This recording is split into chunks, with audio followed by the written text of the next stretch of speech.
আলাইকুম। শম্পার সংসারে আমি শম্পা সবাইকে আরও একবার স্বাগত জানাই। যে যেখান থেকে আমার ভিডিওটা দেখছেন আশা করছি আল্লাহর রহমতে সবাই ভালো এবং সুস্থ আছেন। আলহামদুলিল্লাহ আমিও আমার পরিবার নিয়ে ভালো আছি।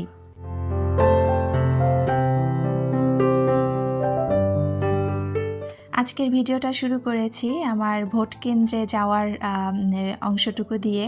তো 17 বছর পর আলহামদুলিল্লাহ ভোট দিলাম। যদিও ভোটের ভিডিও অনেকেই শেয়ার করে ফেলেছেন, এর মধ্যে আমি অনেকটা দেরি করে ফেলেছি। তার কারণ হচ্ছে যেহেতু আমি একদিন পর পর ভিডিও আপলোড করছি, যার কারণে আমার ভিডিও কিছুটা জমে গিয়েছে বলতে পারেন। তো এই জন্য হচ্ছে একটু দেরি হলো দিতে। তো যাই হোক, এখানে হচ্ছে সকালবেলা আমি চলে গিয়েছিলাম ভোট দেওয়ার জন্য।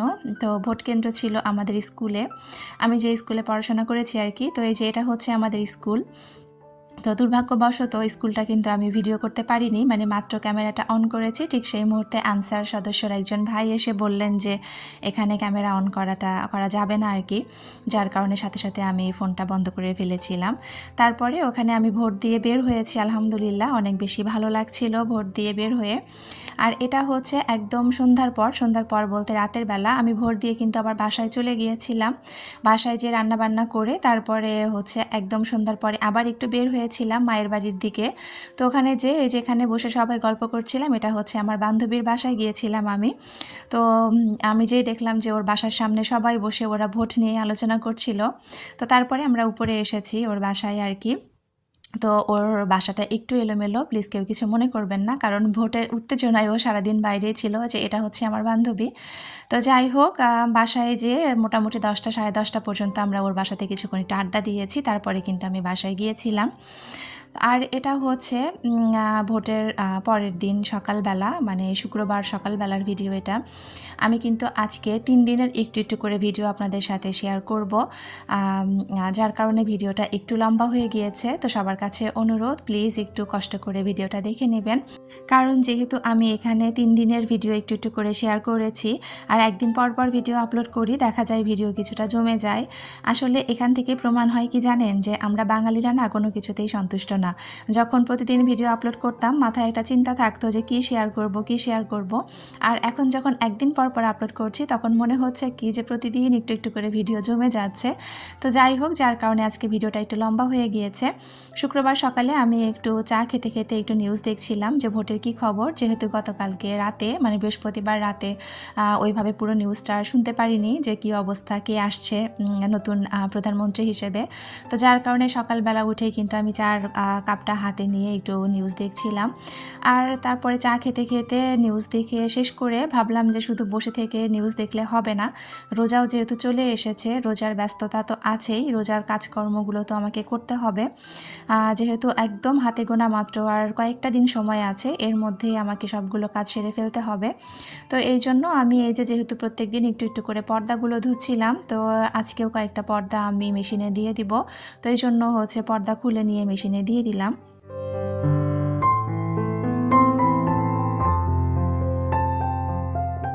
সত্যি কথা বলতে কি জানেন, ভোটের অনুভূতিটা এত বেশি ভালো লাগছিল আপনাদেরকে বলে বোঝাতে পারবো না। 17 বছর আগে আমি জীবনে প্রথম ভোট দিয়েছিলাম, আর ওটাই আমার শেষ ভোট ছিল, আর এটা আমি সেকেন্ড টাইম ভোট দিলাম।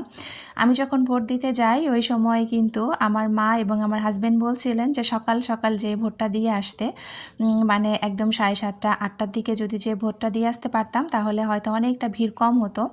তো আমার মা বারবার ফোন করছিল তাড়াতাড়ি আয়, একসাথে নিরিবিলি যে ভোটটা দিয়ে আসি, কিন্তু আমি না ইচ্ছা করে একটু দেরি করে গিয়েছি। কারণ সত্যি কথা বলতে ওই ভোটের যে লাইনে দাঁড়িয়ে থেকে একটা মজা আছে, ভোট দেওয়ার একটা উৎসব মুখর পরিবেশ, ওই পরিবেশটা না অনেক দিন দেখিনি, তো যার কারণে বড্ড বেশি মিস করছিলাম। তো মনে হচ্ছিল এত নিরিবিলি ভোট দিতে যাব কেন, যেহেতু এতদিন পর যাচ্ছি, সবাই ওখানে ভোট দিতে আসছে, সবার সাথে যেহেতু একটু দেখা সাক্ষাৎ হবে, সেই জায়গা থেকে চিন্তা করে আমি কিন্তু 10টার পরে ভোট দিতে গিয়েছি। তো যাওয়ার পরে কিন্তু আমার মায়ের একটু বকুনিও খেয়েছি, যখন দেখেছি যে লম্বা সিরিয়াল, ওই সময় কিন্তু মা একটু রাগ করেছে আমার উপরে, বলছিল তোর জন্য এত লম্বা সিরিয়ালে দাঁড়াতে হচ্ছে, দেরি করে আসলি এই জন্য। কিন্তু আমার কাছে না বড্ড বেশি ভালো লাগছিল জানেন, মনে হচ্ছিল যে কত বছর পর এই লাইনটাতে দাঁড়ালাম, আমার কাছে একটু বোরিং লাগেনি, আমার এত বেশি মজা লেগেছে। তারপরে তো আরেকটা আনন্দ থাকেই যে ভোট দেওয়ার পরে বের হয়ে সবার সাথে দেখা হচ্ছিল। আমাদের পাড়ার এমন কোনো ছেলে নেই যারা চাকরি সূত্রে বাইরে থাকে, তারা ভোট দিতে আসেনি। তো সব কিছু মিলিয়ে সত্যি একটা উৎসবমুখর পরিবেশে ভোট দিয়েছি আলহামদুলিল্লাহ। আর এটা হচ্ছে তো তারপরে আমি যে রান্নাবান্নায় চলে এসেছি, আমি বিছানাটা গুছিয়ে নিয়েছি। আর হচ্ছে আজকে একটু ভুড়ি রান্না করছিলাম। তো ভুড়ি রান্নাটা আসলে রেসিপিটা শেয়ার করার কারণ দিলরুবা আপু আমাকে বলেছিলেন যে ভুড়ির রেসিপিটা একটু শেয়ার করার জন্য। তো আমি যেভাবে রান্না করি সেটাই একটু শেয়ার করছি আপনাদের সাথে। এখানে আমি প্রেসার কুকারের মধ্যে ভুড়ি নিয়ে নিয়েছি আর তার মধ্যে বেশ পরিমাণে পেঁয়াজ দিয়ে দিয়েছি। আর তার সাথে এখন সব মশলাগুলো দিয়ে দিব, মানে আমরা গরুর মাংস বা এমনি মাংস রান্না করলে যে মশলাগুলো দিয়ে থাকি সেই মানে মশলাগুলোই দিয়ে দিব। দিয়ে তারপরে কিন্তু আমি হচ্ছে 4 থেকে 5টা এখানে সিটি দিয়ে নিব আর কি। তো প্রেসার কুকারটা যে মাখানো দেখতে পাচ্ছেন, প্লিজ কেউ কিছু মনে করবেন না, কারণ ভুড়িটা দেওয়ার আগে আমি আমার ছেলের জন্য প্রেসার কুকারের মধ্যে একটু মাংস দিয়ে সবজি খিচুড়ি রান্না করেছি, যার কারণে প্রেসার কুকারটা একটু মাখানো ভেতরে, ওর মধ্যেই কিন্তু আমি হচ্ছে আবার ভুড়িটা দিয়ে দিয়েছি। অনেক দিন পর আসলে আমার ছেলের জন্য সবজি খিচুড়ি রান্না করলাম, কারণ আজকে না ওর খাওয়ার মতো তেমন কিছু নেই, ভুড়িটাও খেতে পারবে না। আর আমি একটু অফ ক্যামেরায় হাতে মাখিয়ে পাঁচমিশালি ছোটো মাছ রান্না করেছি, সিম দিয়ে চচ্চড়ি করেছি আর কি, তো ওটাও তো খেতে পারবে না। এই জন্য ওর জন্য একটু আমি খিচুড়ি রান্না করে নিয়েছিলাম। তো যাই হোক, এখানে আমি সুন্দর করে ভুড়িগুলো হাতে মাখিয়ে দিয়ে একটু পরিমাণ মতো পানি দিয়ে তারপরে ঢাকনাটা আটকে চুলাটা অন করে দিব। আর এই পর্যায়ে কয়েকটা কাঁচামরিচ দিয়ে দিব। তো কাঁচামরিচটা আসলে আমি সবসময় যে দিই সেটাও না, আবার অনেক সময় এরকমও হয়েছে গুঁড়ামরিচ ছাড়া শুধুমাত্র কাঁচামরিচ দিয়ে আমি ভুড়ি রান্না করেছি, ওটা খেতেও কিন্তু আমার কাছে বেশ ভালো লাগে। তো প্রেসার কুকারে মোটামুটি 5টা সিটি দেওয়ার পরে আমি নামিয়ে নিয়ে তারপরে এখন কিন্তু আমি বাগার দিয়ে দিব। তো এখানে হচ্ছে আমি তেল দিয়ে তার মধ্যে একটু কয়েকটা জিরা দিয়ে পেঁয়াজ দিয়ে তারপরে হচ্ছে বাগারটা দিব। এক এক এলাকায় তো আসলে এটা এক এক ভাষায় বলেন, কেউ বলেন বাগার, কেউ বলেন ফোড়ন, আর আমরা বলি বগুড়ার ভাষায় আমরা কিন্তু তেলানি বলি। তো যাই হোক, এখানে হচ্ছে আমি ভুড়িটা এখন ফোড়ন দিয়ে দিচ্ছি। তো ভুড়ি এখানে রান্না করতে করতেই সবার কাছে রিকোয়েস্ট করে নিয়েছি, যারা অলরেডি আমার ভিডিওটা দেখা শুরু করেছেন প্লিজ একটা লাইক দিয়ে পুরো ভিডিওটা কন্টিনিউ করবেন। আপনার একটা মূল্যবান লাইক আমার ভিডিওটা আরও অনেকের কাছে পৌঁছে দিতে সাহায্য করবে। যারা নতুন আমার চ্যানেলটা ভিজিট করছেন, আমার ভিডিওর কোনো অংশ, আমার কথা বা কাজের কোনো অংশ যদি আপনাদের কাছে একটুও ভালো লেগে থাকে, তাহলে আপনারা আমার চ্যানেলটি সাবস্ক্রাইব করে পাশে থাকা বেল অপশনটি প্রেস করে অল বাটনে ক্লিক করে রেখে দিতে পারেন, যাতে করে আমি ভিডিও ছাড়ার সাথে সাথে নোটিফিকেশন আপনার কাছে চলে যাবে আর আপনি আপনার মূল্যবান সময় বের করে আমার ভিডিওটা দেখে নিতে পারবেন। যারা অলরেডি কাজগুলো করে দিয়েছেন তাদেরকে অসংখ্য ধন্যবাদ।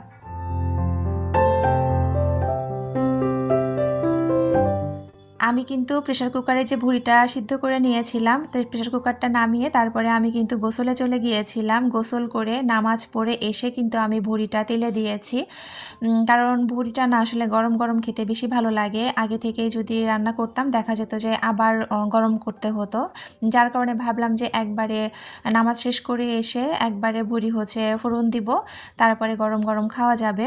আর এদিকে ভুড়ি হতে হতে আমার হাজব্যান্ড কিন্তু নামাজ পড়ে চলেও এসেছে। তো আসার সময় এখানে কিছু কমলা এনেছিল, আর এই কমলাগুলো আমি এই ফাঁকে একটু ঝুড়িতে ঢেলে নিলাম। আর দেখেন কি সুন্দর পাতাসহ কমলাগুলো, দেখতে অনেক বেশি সুন্দর লাগছিল। তো যাই হোক, এখন এই যে আমার ভুড়ি রান্না কিন্তু মোটামুটি হয়ে গিয়েছে।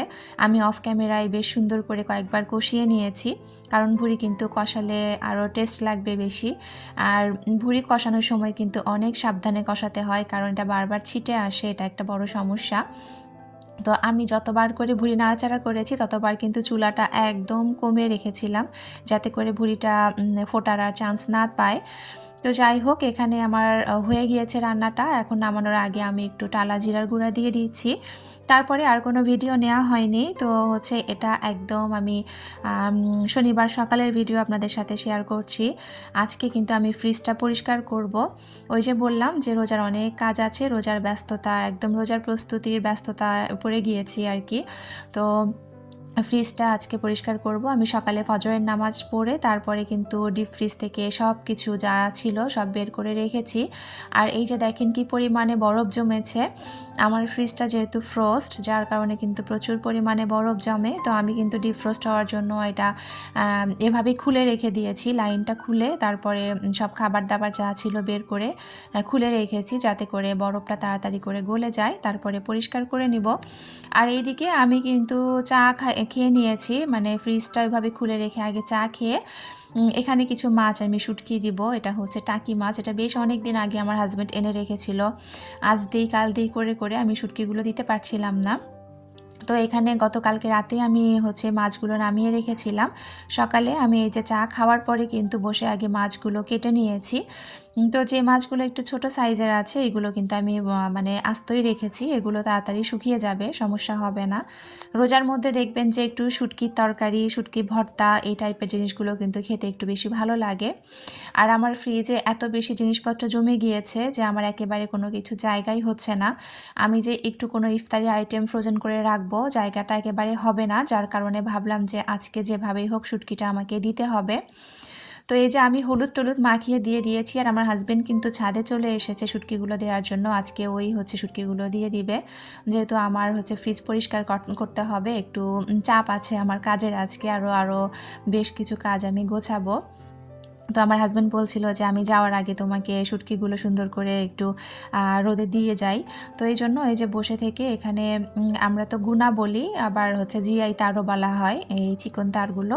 তো এগুলোর মধ্যে কিন্তু শুটকি অনেক বেশি ভালো শুকায় আর কি। তো এই যে সুন্দরভাবে কিন্তু আমার হাজব্যান্ড একটা একটা করে গেঁথেছে এখানে বসে বসে। তারপরে ও এখানে একটা তারের মধ্যে লাগিয়ে দিচ্ছিল, আর তারপরে আমি সুন্দরভাবে কিন্তু এগুলো একটু ফাঁকা ফাঁকা করে দিয়েছি যাতে করে তাড়াতাড়ি শুকিয়ে যায়।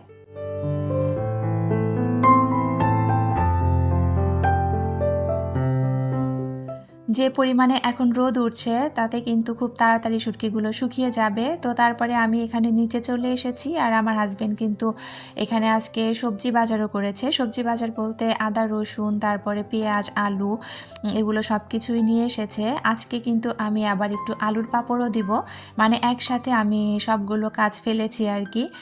তো এখানে এই যে মোটামুটি আমার হাজব্যান্ড 8 কেজির মতো আলু এনেছে। তো এখানে আমি বড় বড় সাইজের আলুগুলো বেছে নিয়েছি। মোটামুটি 7 কেজির মতো আলুর পাঁপড় আমি আজকে দিব। আর 1 কেজি যেগুলো রেখেছি ওগুলো না, একদম আলুগুলো একটু ছোটো ছোটো, ওইগুলো কাটা বা শুকাতে দেওয়াটা একটা ঝামেলা। যার কারণে আমি কিন্তু এরকম বড় সাইজের আলুগুলো বেছে নিয়েছি। অনেকেই আছেন আলুর পাঁপড় একদম খোসাসহই পাঁপড় করে নেন, তবে কেন জানি আমার খোসাসহ খেতে ভালো লাগে না। যার কারণে আমি একটু কষ্ট হলেও এগুলো একদম ছিলে তারপরে হচ্ছে কেটে নেই আর কি। আর আলুর পাঁপড় কিন্তু নতুন আলু দিয়ে খেতে অনেক বেশি মজা হয়, যার কারণে হচ্ছে নতুন আলু দিয়েই দিচ্ছি। আর আলুগুলো দেখেন আমি এরকম মোটা করে কেটেছি। একদম পাতলা করে আলুর পাঁপড় খাওয়া কিন্তু আমার একেবারেই ভালো লাগে না। একটু মোটা করে কাটলে সুন্দর একটু দাঁতের নিচে পড়ে, কামড়ে খেতে ভালো লাগে। তো এই যে অফ ক্যামেরায় কিন্তু আমি সবগুলো আলু এখানে বসে কেটে নিয়েছি, আর আমার হাতের অবস্থা দেখতেই পাচ্ছেন আলুর কষে কি অবস্থা হয়ে গিয়েছে। তো এই আলুগুলো এখন আমি সুন্দর করে ধুয়ে পরিষ্কার করে নিব। তবে তার আগে আমি এখানে পানিটা আগে বসিয়ে রাখবো আলুটা ভাপ দেওয়ার জন্য। তো যাতে তাড়াতাড়ি হয়ে যায় এজন্য কিন্তু আমি দুই পাশে, এক পাশে কড়াই আর এক পাশে পাতিলের মধ্যে পানি দিয়ে দিয়েছি। আর এখন হচ্ছে আমি এখানে পরিমাণ মতো লবণ দিয়ে দিব। তো এটা আসলে যার যার ইচ্ছা মতো, অনেকেই আছেন যারা লবণ বা হলুদ মরিচ কিছুই দেন না, সাদা পানির মধ্যেই করে নেন। তবে হচ্ছে যখন ভাজার সময় আর কি একটু চিলি ফ্লেক্স, লবণ, বিট লবণ দিয়ে খান। তবে আমার কাছে না, একটু এভাবেই ভালো লাগে। একবারে পানির সাথে যদি এটা ফুটিয়ে নিয়ে তারপর হালকা একটু সিদ্ধ করে নেওয়া যায়, তাহলে কিন্তু আলুর মধ্যে পুরো মশলাটা ঢোকে। একটা লবণ ঝালের মশলাটা কিন্তু আগে থেকেই আলুর মধ্যে থাকে, ভাজার পরে এক্সট্রা করে না দিলেও চলে। তো ভালোই লাগে এভাবে খেতে। তো এখানে পানিটা বলক ওঠার পরে কিন্তু আমি আলুগুলো দিয়ে দিয়েছি। আর আলুর পাঁপড়টা আমি অনেক বছর পর করছি। আমি অনেক বছর আগে করেছি, মানে আগে মোটামুটি না বছরে বছরে করা হতো। দেখা যেত যে রোজার উপলক্ষে না করলেও এমনিতেও মানে বিকালে নাস্তার জন্য, খাওয়ার জন্য কিন্তু বানিয়ে রাখতাম। তো যাই হোক, এখানে আলুগুলো যে বাকি যাওয়া আলুগুলো ছিল ওগুলো কিন্তু আমি ভাপ দিয়ে নিয়েছি। আর এখন আমি সোজা এটা নিয়ে চলে যাব ছাদে।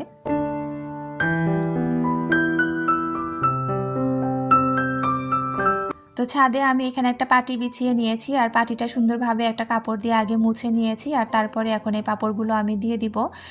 আলুর পাঁপড় খেতে যতটা মজা তার চেয়ে কষ্টটা কিন্তু একটু বেশি। তো এই যে ভাপ দিলাম, কাটলাম, ভাপ দিলাম, তাতে কষ্ট যতটুকু হয়েছে তার চাইতে কিন্তু রোদে দিতে বেশি কষ্ট হয়েছে, কারণ একটা একটা করে এই পাঁপড়গুলো বিছাতে হয়। তো আমি কিন্তু সুন্দরভাবে পাঁপড়গুলো বিছিয়ে দিয়ে তারপরে নিচে এসেছি। আর অফ ক্যামেরায় আমি কিন্তু ফ্রিজটা আগে পরিষ্কার করে নিয়েছি। নিয়েছিলাম, মানে আমি হচ্ছে যখন আলু কাটি, আলু কাটার আগেই কিন্তু আমি ফ্রিজটা পরিষ্কার করে নিয়েছি আর তারপরে কিন্তু আমি আলু কাটতে বসেছিলাম। আর এর মাঝখানে আমার ফ্রিজটা কিন্তু শুকিয়েও গিয়েছে, র্যাক ট্যাকগুলো সব কিছু শুকিয়ে গিয়েছে আর আমি ফ্রিজটা কিন্তু চার্জে দিয়ে রেখেছিলাম। তো এখন আমি সবগুলো র্যাক ট্যাক লাগিয়ে নিয়ে ফ্রিজের যা কিছু ছিল সব সুন্দর মতো গুছিয়ে নিব, তবে সেটা অফ ক্যামেরায় গোছাবো, কারণ অন ক্যামেরায় যদি আমি করতে যাই তাহলে ভিডিওটা আরও অনেক বেশি লম্বা হয়ে যাবে, যার কারণে আমি অফ ক্যামেরাতেই সুন্দরভাবে সব কিছু গুছিয়ে নিব।